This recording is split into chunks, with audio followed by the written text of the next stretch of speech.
Welcome to the Alsco Uniforms It Pays to Keep Clean podcast. Join us as we spend time with Alsco Chief Operating Officer Jim Kearns. I'm your host, Dana Craig. Let's get started. Good morning, Jim. How you doing? Great, Dana. How are you? This is our first time together in 2025, I think, having podcast conversations. Is that right? I think so, yeah. So normally we talk about your branch visits. There'll be plenty of time in 2025 to do that. But today we kind of wanted to do something a little bit different. So not too long before COVID, Alsco acquired a business in the UK, appropriately called Clean. And several times a year, Clean now does a newsletter, a really nice newsletter, comes in digital format as well. And it's one of the primary ways that they communicate with their team members. So they had asked, as you know, to do an interview with you for their upcoming newsletter. And we thought it would be fun to do kind of this, a podcast that follows along with that newsletter story. Sound fabulous? Sounds terrific. Okay, yeah. Great.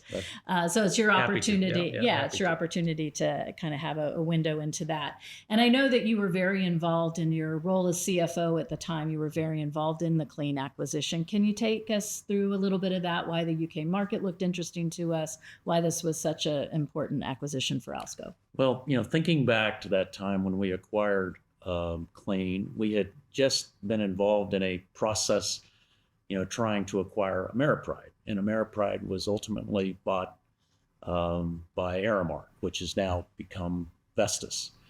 And so we were disappointed that we weren't successful in that acquisition. And then this opportunity in the UK came. And so we were very interested in it. It was a little bit different than what we normally do. They were a hospitality-focused business. And they did some things that were interesting. So we were presented an opportunity. And like you said, being the CFO at that time, I was heavily involved in that process, kind of from start to finish. We had looked at other opportunities in the UK in the past, but this is the one that came along at the right time. Right opportunity. It was the right size, and we were anxious to do a bigger deal. And so, it was a good time for us. Let's start with your journey in Alsco. So you've been with Alsco a little over 30 years, I think. 32 years this month. 32 years this month. Well, yay, team. Started in March of 1993. Okay, so that's been a minute, pre-millennium. So talk to us about what brought you into the company and then the different roles that you've played until your role that you have now. Okay. I worked for Price Waterhouse in Salt Lake City.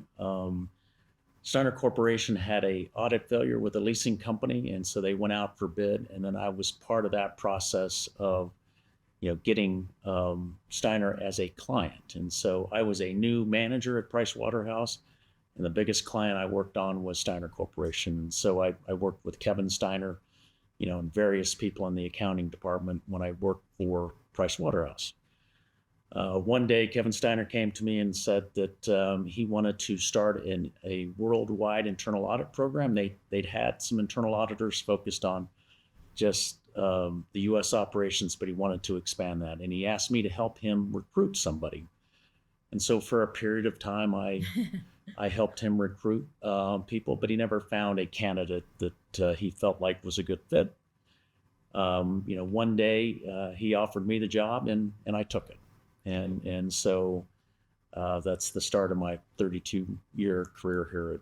Were you still in the middle of the engagement with Pricewaterhouse? You were still in the, okay. Yeah. So that's kind of nice, though, because it's almost a try before you buy situation. You'd had an opportunity to understand the company a bit better, understand the culture a bit better before you said yes. That's kind of a rare thing. So you helped to establish a more formal internal audit process, it sounds like. Yeah, well, it was we helped establish a worldwide internal audit process. And so where, previously the U.S. operations had been, we had an internal audit function that focused on that. We wanted to expand it and do work in Germany, do work in Brazil, Australia, and all the different places we were doing business in. So,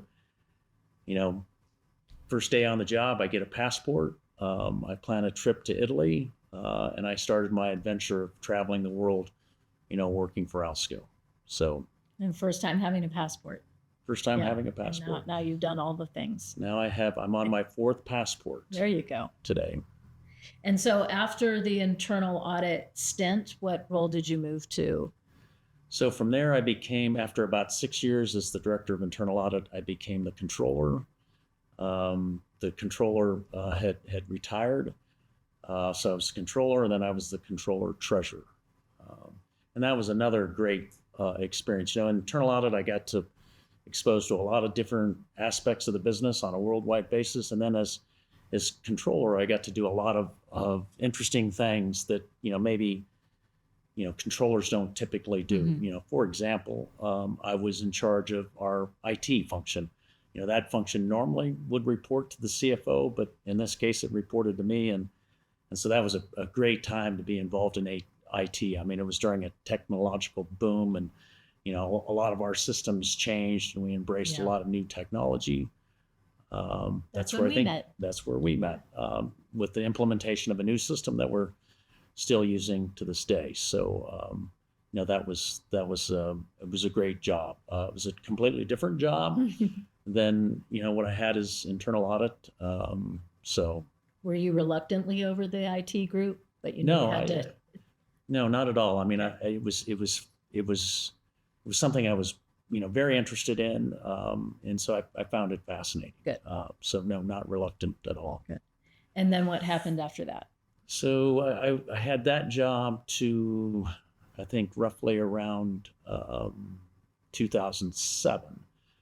So Kevin and Bob had become co-CEOs. Their father had, Mr. Steiner, had stepped down, and this happened a couple of years before he passed away. After he passed away, the North American Division Director, Jim Hyland, retired. And then they promoted Steve Larson to the director of the North American Division. And then shortly after that, I was promoted to CFO, vice president and CFO. And I got an office behind the glass. And that was in our old building. There was a glass wall where the executives sat. And when I started, Mr. Steiner sat in one office, Mr. Prisky sat in another office, Bob Steiner sat in an office, and Kevin Steiner sat in the office. There's 4 offices behind there. And so when I became CFO, I got Kevin Steiner's old office behind the glass, and it was the job that I, really wanted since the day I started with Alsco. And so, that was a great day for me. And now you have a new job. Now I have a new job. Which is not the job that you wanted when you first started, but have you taken it reluctantly, or are you excited? Excited about it. In fact, when, at a couple times in my career, I think once when I was in internal audit, and once, when I was in controller, I'd actually volunteered to maybe go do something in Germany, or go work in Australia. I didn't, luckily I didn't get an opportunity to do that because I hadn't really discussed it with my wife and see if she was interested in it. But I've always had an interest in operations and working with operations. And then Jim Giannetti retired, and I got an opportunity to head up the North American Division and become an executive vice president and COO. Now, in advance of that, when Steve Larson retired, I ended up, getting responsibility for our sales and marketing team in North America, as well as our operational support team. So I was getting, a little bit more involved in operations than I had been in the past. And so, well, and even to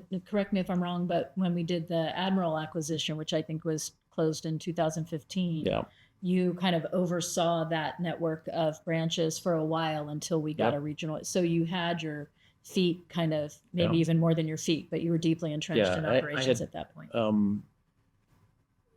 I started my career in Houston, Texas, with Pete Marwick, and so I like Houston. Lived there for 3.5 years, and when we did the Admiral acquisition, it was like going back home for me. And so I volunteered to, I asked Steve Larson if he'd be okay if I ran it for a couple of years, and he said he was fine. I think Bob and Kevin were a little nervous about it. I had a lot of other responsibilities and Sure. things to look Yeah. after. But it was a great opportunity for me, and so I did that. I liked it a lot. But gave that back to Steve, and continued on my role. But when he retired, I picked up these other two positions, and then when Janetti retired, I became the executive vice president, chief operating officer for the North American division. And then Andrew Steiner, who had joined the company a few years earlier, he became the new CFO for the company, which is a job his father held. Right. Things coming full circle. Yeah. Yeah, he's fifth generation, so 32 years. So October 2023, you became chief operating officer. So we're 15 months or some kind of math into that now, but definitely a full year under your belt. What are your main priorities and goals for Alsco in the coming year? So for 2025, my main goal, as well as everybody else in the North American division, is to hit our growth and EBITDA targets this year. We fell short last year, but that will not happen again this year. So we are hyper focused on making sure that we hit those targets for 2025. Last year we invested in our sales department, we invested in our service departments, and this year we expect to get results from those efforts. Investments. Yeah, for sure. So that's our number one priority, and hopefully not just me, but everybody else feels the pressure to hit those targets. Well, it feels well positioned for it too. Yeah, right? we're well positioned. Exactly. And then I know, and maybe this doesn't go under the realm of priority because it's more a value really, but Right. Safety. Can you talk about that a little bit? Yeah, safety and 5S, remain a top priority, and our safety journey is never ending. Right. So it's something that, we are working on all the time. It's something we talk about when we visit the branches. We pay close attention to it. So that is always a top priority. It's a core value for something we work on. 5S is, goes hand in hand with safety, making sure that our facilities are, maintained properly, that they're clean, that we have a good, safe work environment. Right. So that's a top priority, and, look, employee retention, training our employees, investing in our people, is another, something that I consider fundamental, just something we have to do if we're going to hit these other priorities. We have to make sure that we retain our people, we develop them, and and in some respects, those are normal course of business, right? And as they become a habit for you, and you build strategies in order to entrench those habits, then you're not that you don't have to think about them anymore. We always have to think about how best to run the business, but you're not having to think as hard as when you were trying to build inertia in that particular area. So in terms of, we've got the strategy of growth and the EBITDA targets that you mentioned. What are some of the key initiatives that we're focusing on to help drive that growth and retain our customers? So as you indicated, I mean, we're trying to develop a growth-minded culture. And we've really embraced this idea that growth is both, right? It's getting new customers, and it's retaining and upselling to our existing customers. So growth is both, and our teams have really embraced that notion. Now in 2024, we worked hard to better align our sales and ops folks, to making sure that they were working together to grow the business. And so we're going to build upon that in 2025. We're going to continue to hire more SCs as we start to grow the business. And with our service departments, we are now fully staffed. Right, we invested in getting our people paid properly and making sure that we had, all the positions, filled in 2024. So in 2025, we're going to focus on making sure that, our service departments are well trained, and specifically, we're going to work on, making sure that our RSRs, take advantage of the opportunities to upsell our existing customers. Specifically first aid. I mean, we would love to see every RSR sell a first aid cabinet every week.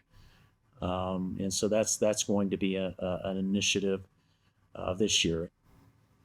So, given your long tenure with Alsco, and I maybe you didn't even think you'd ever work anywhere for 30 plus years. Maybe you had yourself leaving to advance. Had you Yeah. ever, yeah, was that more what you were Well, maybe thinking in your younger oh, for years? sure. I mean, if you would have asked me 30 years ago that I'd be still working at Alsco, 30 years later, I would have told you no way. Right.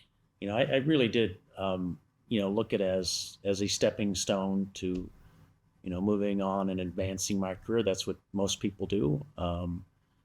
It's not, it's probably pretty rare that people end up with one company like this for Yeah. such a long period of time. So, yeah. That seems to be a bit of a staple for our industry, though.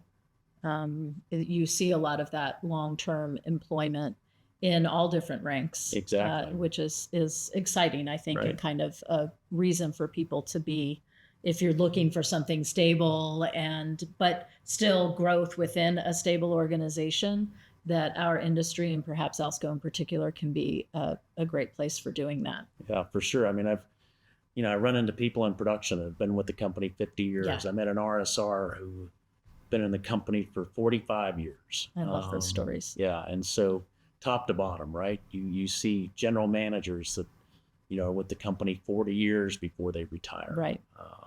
So yeah, it's filled with, and it's not just in North America. I mean, we see this in Australia, we see it in Germany, we see it, everywhere. Right. It seems, there's something about our industry that people Gets in your blood and doesn't let you go. gravitate Yeah. towards and end up staying. So over that period of time, you've undoubtedly developed some leadership principles, whether you wanted to or not. You kind of have to gravitate in that direction as you build teams.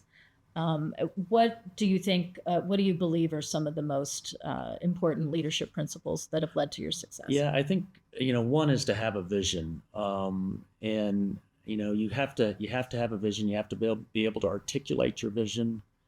You have to believe in it, and today, my vision for the company is growth, and I firmly believe in it. And so, you have to have an idea where you want the company headed, and just make sure that you can communicate that to to the people that you work with. We've been in business for 135 Right. years, right? And one of the things that Bob and Kevin bring to the table is that they have a perspective, on the business over a long Spans term. a very long time. Yes. Those of us that are in the trenches, want to execute and implement that vision, sooner than later. But it is a long term play, right? Well, that's human nature, though, too. You have a vision, you think it's a beautiful, grand idea. You won't really know until you see it fully formed. And so naturally, you want it to come sooner than what might make sense or be practical. So to me, it's leadership is partly this balancing act between, I'll say, measured patience. You can't Right. just be patient forever, Right. and sense of urgency. Kind of what's Right. the best balance at the best time during that period. Yeah. But I mean, you got the other thing is, as a leader, you have to develop good teams, right? Teams that share your vision, that can execute on it, and do it the right way. That's pretty important as well. And I believe that we've got the right teams in place today to execute on this growth vision. For sure. So we talked a bit about how long-term or long-tenured many of our employees are, but it is also true, obviously, that we're bringing in more and more younger people or Yeah. earlier in their career people. And I think that's the same across the Alsco network, the Alsco Yeah. family, not just here in North America. In North America, since we've had such a huge influx of sales consultants and other layers of sales management and in the service as well, as we've grown in that area, we've naturally had to bring in people from Yeah. outside the industry, people with some limited industry experience. But talk a bit about what advice you'd give to either those employees or really any employees in the Alsco family that are looking to grow with the company and grow additional opportunities. So I've been asked this sort of question, or a question like this, when I'm talking to our management trainee, our management people that are new with the company. And I always tell them that there's so many opportunities here at Alsco, and there's lots of opportunities within the industry, right? And so, it's a good place to come work because you do have the opportunity to advance. And so, what I suggest to them is to take advantage of these opportunities, right? When they're presented to you, figure out how to say yes to these opportunities and take advantage of them. Be willing to move. I mean, we operate in 84 different locations here in North America and worldwide. And so you might have to change locations to take advantage of these opportunities, but there are a lot of them out there. And so, don't be afraid to take on more responsibility, do more jobs, get your hands dirty, learn the business top to bottom, because that will position you to succeed in the future. And the other thing I tell people is, look, your communication skills, your follow through, those are the things you're going to have to do to be successful in this business. But what a great place to come work because there is so many opportunities here. Yeah, and curiosity can get you pretty far. Yeah. If other people see that you're really curious, they're likely to find ways for you to expend that energy. Yeah, I mean, and it's, I've been here 30 years, 32 years, and I'm learning every day. And so, you're not going to figure it out, in 6 weeks or, 6 months. It's a lifetime of learning. So what have been some of the most significant learning experiences you've had at Alsco? I'd have to say, working on acquisitions and working on developing a growth-minded culture, just how hard it is to change culture. We used to think that, we show up and, give them a P&L that they could run the business the way Alsco, wants the business run, and that's not the case, right? It takes a long time to change culture, particularly in these businesses that, had a, long history before we acquired them. Right. And so, that's been a learning experience, kind of my whole career. And it just never gets easy, right? And it's something that you really got to focus on. You got to work at, in order to make culture change. And we're, this developing this growth-minded culture is going to be something, kind of like our safety journey, right? It's going to be something we're going to have to do all the time and focus on for forever, going forward. So, that's one of the big learning experiences for me. Another one is, communication. Early in my career and, as CFO, I spent a lot of time in the foreign division. And, being able to effectively communicate with people who, are used to, speaking in German or speaking, other languages, and making sure that you're really communicating is tricky, right? It's not as easy as you might think, right? And so it can even be tricky in English, quite frankly. Well, So, I was going to circle back to that. I mean, even in the U.S., it's tricky to communicate effectively. Right. But it's particularly difficult, when somebody doesn't speak your language, and you have to really, pay attention to make sure that, people understand what you're communicating, what you want. And so that was a challenge that I learned repeatedly over the years, that I thought I was communicating, but I really wasn't. And I find that, in my current job, I think I've communicated to somebody, and then I don't see the result that I was expecting, and then I have to go back and say, what did you understand that or how did I miss it, right? What do I need to do better to communicate more effectively? So any other significant learning experiences you want to share? Yeah. The importance of having good relationships with the people you work with, the vendors you work with, and being able to trust them. This was particularly evident during COVID. Over the years as CFO, I developed some really solid relationships with our bank group, right? And when we came to a very difficult time in our company's history, I was, with these relationships that I built with these people. They trusted us. They worked with us, and we were able to get through a very difficult Yeah. time. And I think some people underestimate the value of having, these sorts of relationships in place, and you don't really get to test them until you're in a situation like COVID. Well, you're hoping you'll never have to test them, right? It's not a reason not to build. Right. And so same thing applies to the relationships with the people that you work with. You need to have, a relationship with them and the trust that you'll know that they're going to do the right thing day in and day out. So switching gears a little bit, wanted to talk a bit about sustainability and ESG, so environmental, social, and governance has kind of been a thing that corporations, in particular governments as well, have been picking up on over the last decade or more. And kind of no matter what you call it, ESG is kind of playing a big part in Alsco's future. It's really played a big part in our entire industry, given that we are a renewable resource with how we reuse textiles. But talk a bit about what role you see sustainability playing in Alsco moving forward. So, I see sustainability, ESG, whatever you want to call it, playing a big role in Alsco's future.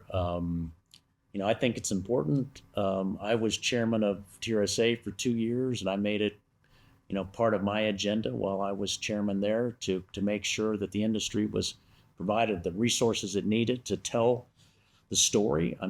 Of how, how our companies are, good for the environment, good for the people that work there, and good for, the local communities and things. So I see it as an important part of our future. It's becomes more challenging, I think, to manage when you have if you're a multinational firm like we are. Yes.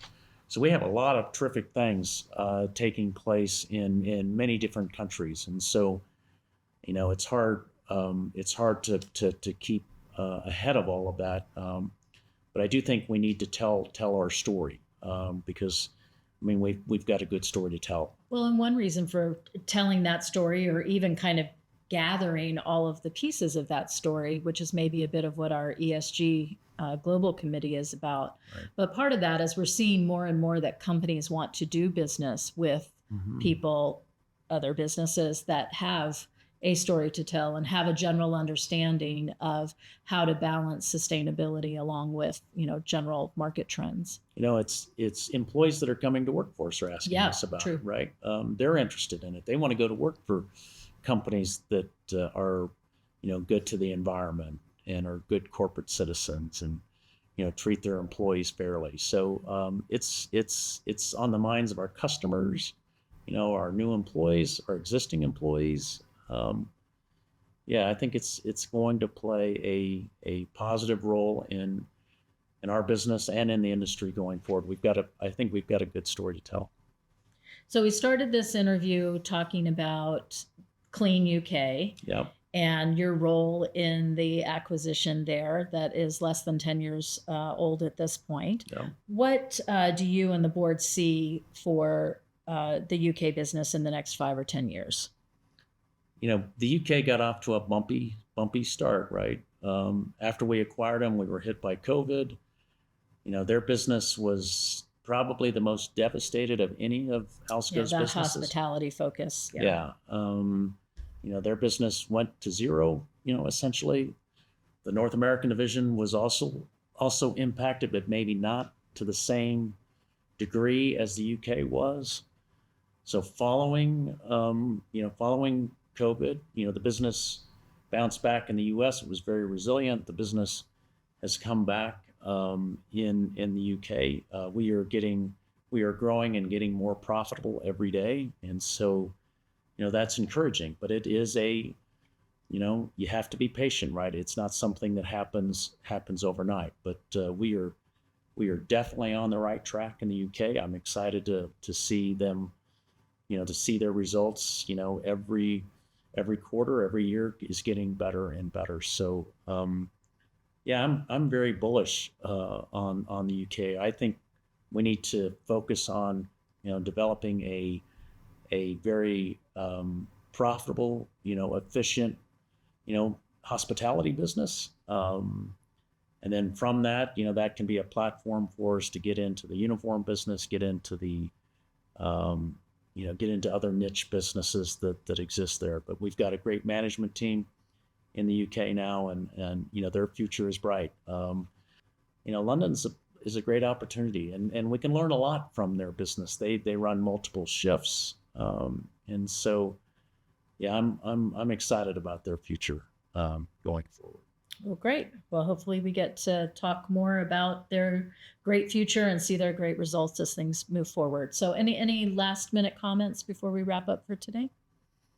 Look, it's this was a lot about my career here at Alsco 32 years later. I still love what I do. I think the future is bright. I do think growth is something that we'll be successful at building this growth-minded culture, and our business is really going to take off in the future. Sounds great. Well, thank you as always for your time. Thanks. That's all for today's episode of the It Pays to Keep Clean podcast. Thank you for joining us on this journey through the world of Alsco Uniforms, where we explore the growth and challenges in our industry. Tune in next time for more industry insights, growth strategies, and tales from the field. If you've enjoyed our time together, please leave us a rating and review on Spotify, Apple Podcasts, or wherever you listen to your podcasts. If you want to learn more about our services, visit us at alsco.com. From all of us here at the It Pays to Keep Clean podcast at Alsco Uniforms, thank you for listening. Stay safe, stay clean, and we'll see you in the next episode.